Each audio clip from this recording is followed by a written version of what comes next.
Liquor scam కేసులో కీలక పరిణామం చోటు చేసుకుంది. లిక్కర్ స్కామ్ లో కీలక నిందితుడు చెవిరెడ్డి భాస్కర్ రెడ్డి అక్రమంగా కోట్ల రూపాయలు వెనకేసినట్లు స్పెషల్ ఇన్వెస్టిగేషన్ టీమ్ సిట్ నిరూపించింది. ఆ ఆస్తులను ఒక్కొక్కటిగా ఇప్పుడు అటాచ్ చేస్తున్నారు సిట్ అధికారులు. తనతో పాటు తన కొడుకు పేరు మీద చెవిరెడ్డికున్న ఆస్తులను రూపాయితో సహా వెనక్కు తీసుకుంటోంది సిట్. గత వైసీపీ ప్రభుత్వంలో జరిగిన భారీ మద్యం కుంభకోణంలో కీలక నిందితుడు చెవిరెడ్డి భాస్కర్ రెడ్డి కుటుంబ ఆస్తులను రాష్ట్ర ప్రభుత్వం జప్తు చేసింది. మద్యం ముడుపుల సొమ్ముతో అక్రమంగా కూడబెట్టిన ఆస్తులను జప్తు చేయాలని ప్రత్యేక దర్యాప్తు బృందం రీసెంట్ గా పంపిన ప్రతిపాదనను ప్రభుత్వం ఆమోదించింది. చెవిరెడ్డి కుటుంబానికి చెందిన 63,72,00,000కు పైగా ఆస్తులు జప్తు చేస్తూ రాష్ట్ర హోంశాఖ ఉత్తర్వులు జారీ చేసింది.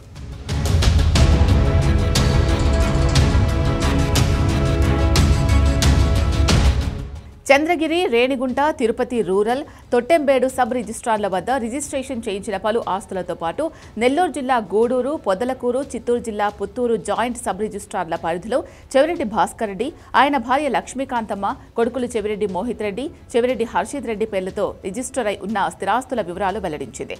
సబ్ రిజిస్ట్రార్ విలువ ప్రకారం 8,85,00,000 మాత్రమే చూపించి మిగతా 54,87,00,000 నగదు రూపంలో చెల్లించి ఆస్తులు కొనుగోలు చేసినట్లు తేల్చింది. చెవిరెడ్డి కుటుంబం భారీగా మోసపూరిత భూ లావాదేవీలు చేసిందని, ఆలయ పూజాని సైతం వదిలిపెట్టకుండా ఆస్తులు రాయించుకుందని తెలిపింది. మద్యం కుంభకోణంలో కమిషన్లు తీసుకుని ఆ డబ్బులతో తిరుపతి, నెల్లూరు, చిత్తూరు జిల్లాల్లో చెవిరెడ్డి కుటుంబం భారీగా ఆస్తులు కూడబెట్టినట్టు సిట్ పేర్కొంది.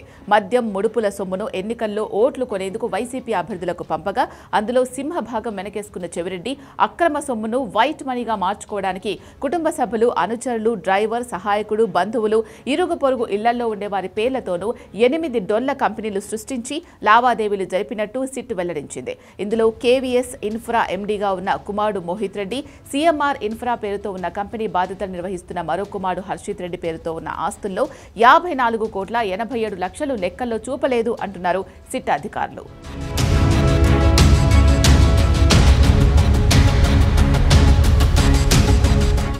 ఇక నెల్లూరు జిల్లాలో అరబిందో ఫార్మాకు అమ్మిన 263 ఎకరాల భూమికి సంబంధించి కేవీఎస్ ఇన్ఫ్రా ద్వారా 13.3 కోట్ల రూపాయలు వైట్ మనీగా మార్చినట్టు సిట్ గుర్తించింది.